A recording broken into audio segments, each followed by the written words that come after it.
The reason you're burnt out is because you're using social media like a regular person or a content creator. You're always rushing to post every day, you're trying to discover the best times and hashtags to boost your engagement, or you're trying to hack the algorithm. This way of thinking leads to an unhealthy relationship with a tool that can actually benefit you when used properly. You're an artist, use it like one. Be intentional just like you are with your art. It's just another tool in your arsenal to help you make and promote your art. I have 5 tips to help you approach social media like an artist, avoid burnout, and help you grow on any platform you choose. So let's get into it. Number 1. Forget your followers. The truth is, most of your followers are just random people you've gained over your social media journey. They might have followed you months or years ago, and they might have liked a couple of your posts, but that doesn't mean they support you. At some point, they thought you and your pictures or videos were cool, so they followed. And here's the secret that many don't want you to believe. You don't need to worry about these people. You can actually just unfollow them right now, because it'll benefit you in the long run. However, along the way, you've also gained people who like, share, and comment all of your posts. You also receive weekly and maybe even daily messages from them. These are the people you need to focus your energy towards. They're called fans. You need to strengthen your connection with these people. And this is going to go against your whole marketing strategy, but you should not be trying to bring in new people. This is going to take away energy from the people that matter, your fans. And I know what you're thinking, how will you grow if you're not actively trying to bring in new people? And the answer is simple.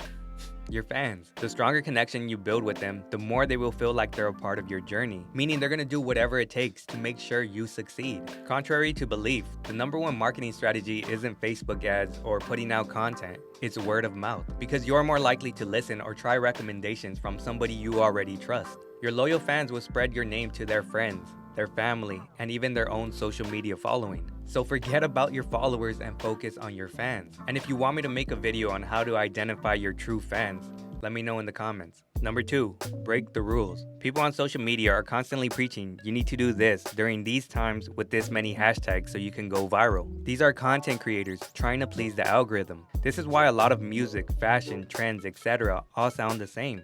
They're losing their identity. On the other hand, as an artist, this shouldn't be your goal. You don't want to hop on every trend or even go viral. Your goal as an artist is to please your fans, not the algorithm. But don't get me wrong, I'm not saying that algorithm is completely bad. These platforms use it to give you the best experience. So why not start thinking like YouTube, TikTok, and Instagram and create your own algorithm catered specifically for your fans? Give them a good experience, because remember, change always starts with the artist. You make your own rules and trends and people will follow, not the other way around, because this will lead to burnout. Learn the rules like a pro so you can break them like an artist. Number 3, stop trying to be perfect. What's harder than trying to keep up with trends is trying to keep up with a perfect image. It's exhausting. This is one of the reasons mental health problems are rising. People see others on social media doing better than them, so they try to keep up. They try and rush their process and end up in debt and depressed. This is why artists need to stand up. The artists exist because the world is not perfect. True artists are honest and vulnerable. They help people feel less alone. And they do this by showing everything, the ups and more importantly the downs. People need to see real. They're tired of these perfect influencers.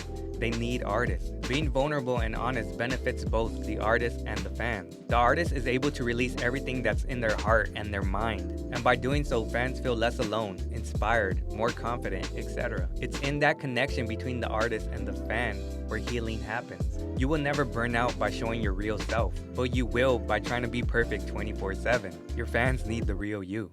Number 4, know your performance goals.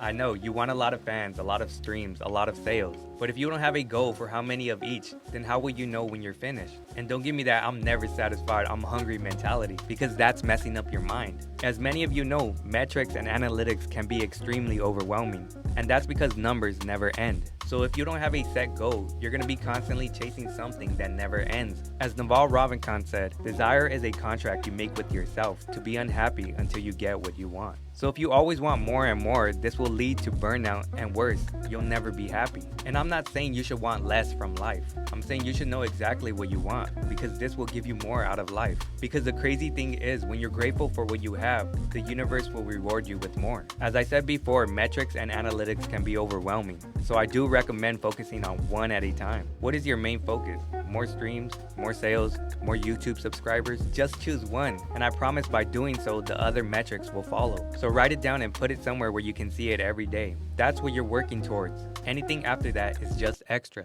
Number 5, clean up your social media accounts.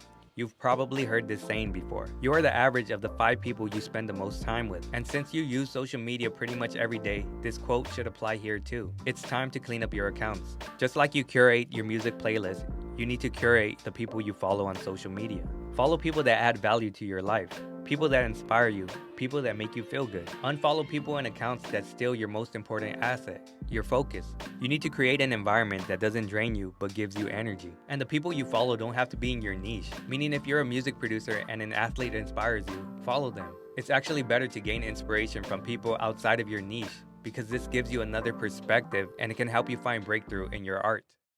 Social media can either kill your dreams or bring them to life. It all depends how you use it. As an energy drainer like everybody else does, or an energy booster like an artist. Be intentional. Everything you do, from the people you follow to the things you post, must have a reason behind them. And remember, these reasons must be connected to your message. You have to make sure it's all consistent to avoid confusing your true fans. Hopefully you can start implementing these 5 tips as soon as possible, because I promise it's gonna change your whole social media strategy for the better. You'll start making real progress, and more importantly, you'll feel better. Thank you for watching.